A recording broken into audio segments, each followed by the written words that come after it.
Alberto was having dinner with his girlfriend one night and took a quick video. He posted it on Snapchat and didn't think much of it. 2 weeks later, that video had earned him $94,000. Welcome to the bizarre and troubling world of Snapchat Spotlight.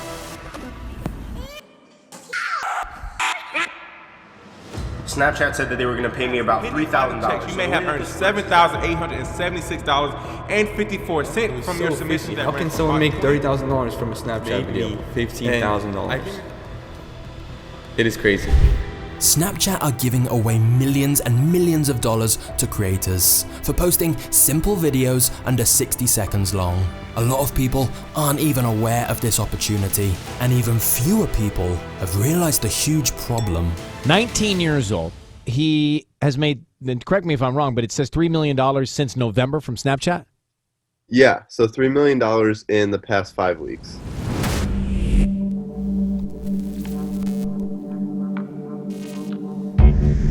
Snapchat is used to being copied. Snapchat's story feature has been replicated by just about every social media competitor. Instagram, Facebook, Messenger, even YouTube all decided to launch essentially the same thing. However, now it's Snapchat's turn to do a little copying of their own, which is why near the end of 2020, they launched Spotlight, a feed of videos under 60 seconds long that's more than a little similar to TikTok. But since Instagram did the same thing with Reels, YouTube have done the same thing with Shorts, how are Snapchat possibly gonna compete? Simple. Give away $1 million a day.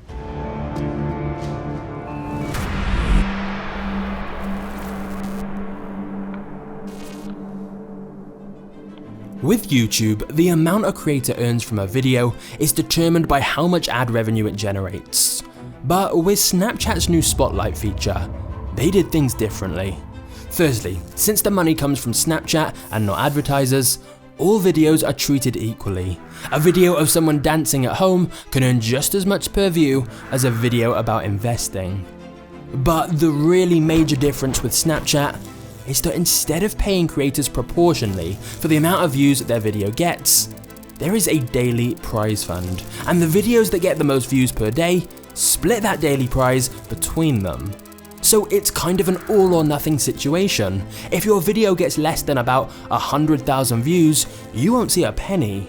But if it does get several 100,000 views, you're likely going to be getting a lump sum payment of thousands and thousands of dollars. And this may be why you haven't heard a lot about Snapchat Spotlight.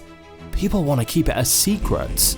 The more creators posting videos, the more competition and the less chance of being one of the top videos of the day. In the early stages, when even less people knew about it, there are reports of users earning over $100,000 for a post.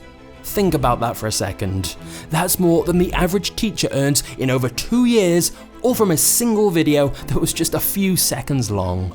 But here's the even crazier part. Snapchat's algorithm is kinda similar to TikTok, in the sense that a random video can blow up even if you have 0 followers. On your very first day, you could have a viral snap and earn thousands. However, you saw the title of this video. Before you excitedly start spamming new videos on Spotlight, we need to talk.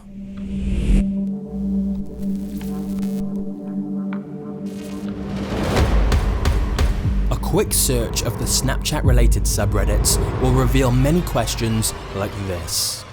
Do people make money reposting other people's TikToks? The answers are, some of them do. My mate has. I don't even see original content anymore, just TikToks. And in some cases, people have openly admitted it. I got paid from stolen content, just make sure the watermark is removed. And whilst maybe you think it's just 1 or 2 people who've slipped through the cracks, I don't think so. The deeper I dug into this, I kept finding more and more. And this is just the ones who publicly admit it online. I imagine the vast majority of people don't publicly admit to it. The thing is, it seems to be largely teenagers doing this, who in many cases genuinely don't seem to have any idea about copyright laws. Like one saying, I've made 20k from doing this, but it's mad immoral. Of course, the correct term here is illegal. People are earning thousands from simply re-uploading other people's content. And if it goes viral, they're making way more money than the original content creator will have made. It's entirely possible that the original TikTok earned the creator $0, and yet the person who reposted it on Snapchat will have made several $1,000s at least. Some even saying they've earned 58k and 34k from reposting other people's videos.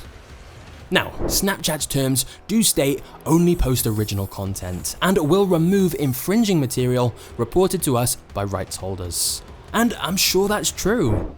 But the only way someone would know if their work is being used without permission is if they happen to stumble across it in their Snapchat feed, which in a sea of millions of videos is very unlikely, especially since a lot of creators aren't even on Snapchat. It's not even like there's a link to the videos, so it's incredibly hard to track. If you're a creator yourself, it's very possible someone has made money from reposting your videos, and you have no way of knowing. Now, let's just back up a second. I realize me talking about copyright may seem very hypocritical, given that I use YouTube and movie scenes in my own videos. So I want to be very clear. I'm a huge advocate of fair use, which is a legal principle that essentially allows you to reuse copyrighted material if you're heavily transforming it. For example, if you take a small piece of someone's content, but then use that to create a whole new separate piece of content, great. But if you just clone the original and try to make money from it, not so great. So I think fair use is hugely important, but I don't think re-uploading someone else's videos in its entirety with no changes should earn them more money than the original content creator. Hardly anyone seems to be talking about this yet, but I did find a small group on a legal subreddit voicing these concerns, and they guessed that more than half of the people being paid are stealing videos. They said Snapchat has done absolutely nothing to help prevent content thefts, and is almost encouraging it by their lack of support. The sad part is that 99.9% of these people will get away with it with tens of millions of dollars in their pockets. Now, I always assumed Snapchat's big legal trouble would be when explicit underage pictures were found on their servers, because let's be honest, I'm sure the Snapchat servers are filled with nudes, and Snapchat's largest demographic is under 20s. But I do feel that as Spotlight becomes even more popular, Snapchat are gonna encounter some issues with this video problem. Unless they offer creators some kind of content matching system like YouTube has, where you can detect, monetize, or delete stolen videos of yours. Because right now, it really is a wild west out there on Snapchat Spotlight. So, I really don't want anyone to be negatively impacted by this video. In fact, I hope it helps some people by making them aware of the risks. And honestly, it's a small risk. Getting paid for stolen content is unlikely to lead to any kind of lawsuit or anything, but it could. And I do think from Snapchat's point of view, if you have an app used largely by under 18s who've been in lockdown at home, and then you tell them you can earn thousands of dollars for a video, you've surely got to be prepared for vast amounts of stolen videos to be re-uploaded. But again, I get it, it's a really difficult thing to manage, and I'm sure over time they will do a better job of policing it. So, what's the point of this video? At first, I thought it was going to be to tell you all about this opportunity with Snapchat and present a new way anyone can make money from home by creating original videos on Spotlight or reposting your own YouTube Shorts and TikToks. And I still think you can do that. But then when I realized some people were getting paid from stolen content, including many under 18s, I thought this video was going to be an investigation into the potential ramifications for everyone involved. And I still think we haven't heard the last of this stolen content issue.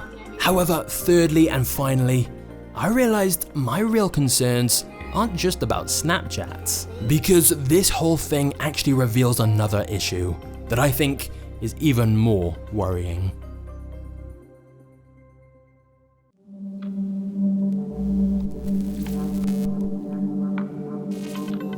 He would like make stories up. Ultimately, the content you just try and make something that's as like viral as possible. So I'd go film like $100 in a bush and be like, holy crap, I can't believe I just found this. And that's a video right there. And then 5 minutes, the timer resets, and then you gotta make another video.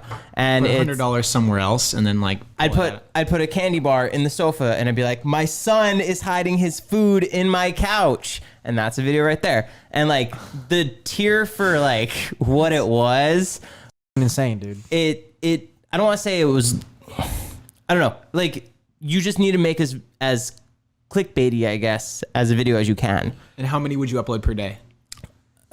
Literally from morning till night, every 5 minutes.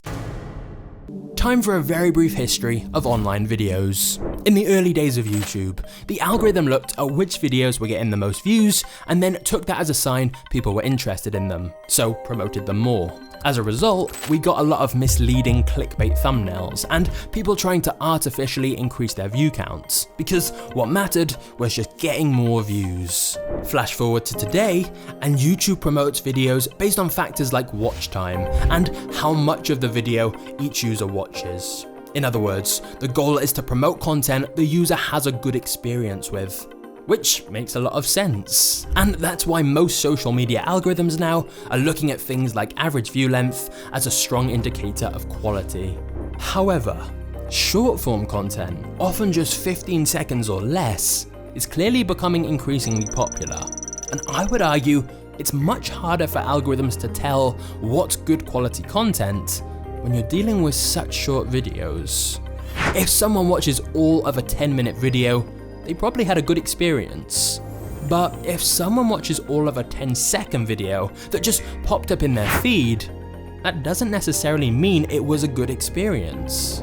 For example, I've seen people recommending that on TikTok or Snapchat Spotlight, that a good trick is to have some text that's hard to read, so viewers have to watch the video multiple times on loop to be able to properly see it, thus racking up watch time and getting promoted more. And there's lots of other techniques you've probably seen that are designed to get more watch time, but not in a way that actually makes the video better. My point here is that with really short videos, I don't know if high quality content will necessarily rise to the top. It honestly seems like a lottery. Let me show you. I posted some short videos on Snapchat Spotlight as a test. And when I posted one of my original videos, the first time it got 12 views in 24 hours. Then I deleted and reposted, and it got over 1,000 views in the next 24 hours. The same video. I then posted 2 random pet videos from a stock footage site. Both were just random, average videos, nothing really different about either of them. One of them got 3 views, the other got 2,000. It just feels so random. And this is why on Snapchat Spotlight, you have people posting hundreds of videos every day, just spamming random content in the hope one of those videos takes off. I think yesterday I posted 162 videos, I counted. Jesus. And 2 of them did well. So you have to be willing to, it's a full-time job. I literally would just sit there every single day, and you can upload a new video every 5 minutes, and that's what I would do. I'd set my timer every 5 minutes, and I'd upload a new video. So, my question for you is that as more and more social platforms look to prioritize really short videos, what is the future of content? And should we be happy about that? On one hand, maybe I'm just being a content snob. At the end of the day, if people weren't enjoying the short videos these algorithms were serving for them, they wouldn't be watching them. So I guess you've got to give the people what they want. But on the other hand, I can't help feeling that these algorithms are almost rewarding quantity over quality when it comes to short videos. You're incentivized to just post as much random content as possible and see what sticks.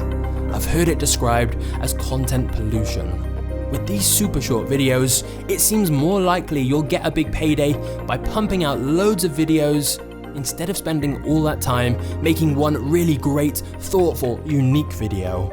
And obviously the more people that just pump out hundreds of low effort videos, the harder it is for the high effort videos to rise to the surface. He made $2.7 million from it just in December. And all he does, all Cam Casey does is upload videos of him like putting Mentos in Coke, or putting chlorine in Coke and making it blow up watermelons and stuff. Just the smallest little things that you'd never think of, just millions of views.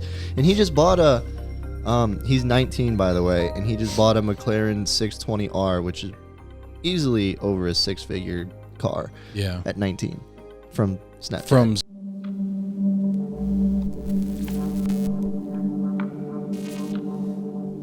Snapchat have now abandoned the 1 million a day prize fund and changed it to millions a month. So there's still huge money up for grabs, but probably less money given away each day and higher competition. So I think if you already have TikToks or YouTube Shorts that you made yourself, it's still worth reposting them on Spotlight with any logos removed, because it'll only take like half an hour and you could make a few $1,000s if any of them go viral. As for reposting other people's videos, it seems you can still get away with it, but I just think that's a legal time bomb waiting to explode, and I'd recommend staying away from it. But finally, as for the future of content in general, and this switch in focus to really short videos, well, my personal theory has always been that if the algorithm is just serving you random short clips, you don't build the same connection with a creator that you do with longer form videos. It's also a lot harder to monetize short clips, so I think that's why a lot of creators start out on something like TikTok or Spotlight, but then later also start a YouTube channel or email list for longer communication with fans, and for videos that are evergreen and can be watched for many years. After all, Vine, the original short form video platform, died out because it never really found a sustainable business model for such short videos, which is likely why TikTok has now expanded its video length from 1 to 3 minutes. And Spotlight may well do the same, because it seems impossible they can keep giving away so many millions to creators without having some longer videos that advertisers will pay more for. The battle between the social media platforms over the next few years is gonna be interesting. But as all the social media platforms try to copy each other and fight for our attention, it probably means more content pollution. Everyone just dumping the same videos and shorter versions of those videos everywhere. I've found a lot of people who don't like YouTube Shorts because it's largely just reposted TikToks, most of which offer no real value. And Snapchat Spotlight definitely has the same problem. I've seen frustration from the creator side too, where they'll pour hours and hours into a piece of content and then watch on as a really low effort TikTok or Snapchat Spotlight video blows up instead. In my own personal experience within the education niche, trying to distill content into such a short time frame definitely hurts the quality because you lose so much substance and nuance. But spamming lots of vague short clips about making money online seems to be doing better than a lot of in-depth, long-form business content. So I totally understand why a lot of people are doing that. Don't hate the player, hate the game. So to conclude, I think it's clear we are heading for a world with a much higher quantity of social media content. But whether that's a good thing remains to be seen. If you're wondering how this video was made possible, then the answer is today's video sponsor, Skillshare. By now, my guess is you've probably heard of Skillshare, but you might not be aware of what a huge range of useful online classes they have. One class in particular that I'd recommend is Geordie's Advanced Video Editing with Adobe Premiere, which can help you produce some awesome creative videos. If you check out the link in the description below, the first 1,000 people will receive a 1-month free trial to Skillshare Premium, so you can get ad-free access to loads of useful classes like this one. You'll also find a link below to get a free trial of the full Adobe suite as well, so you will be well on your way to creating some amazing content.